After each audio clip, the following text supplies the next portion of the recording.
కళాకారులు లోపల ఎన్నెన్నో జరగచ్చు, అవన్నీ పబ్లిక్ ముందు ఎందుకు తీసుకొస్తారు? రాజేంద్ర ప్రసాద్ నా అన్నా కాదు, నాకన్నా సీనియర్, చాలా గొప్ప ఆర్టిస్ట్, ఆ గౌరవం.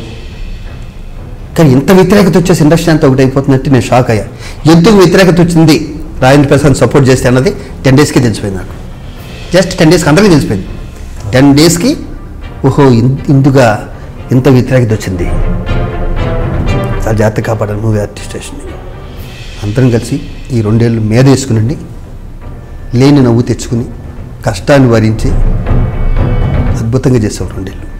ఎందుకు వచ్చిందో షేర్ చేసుకోగలరా?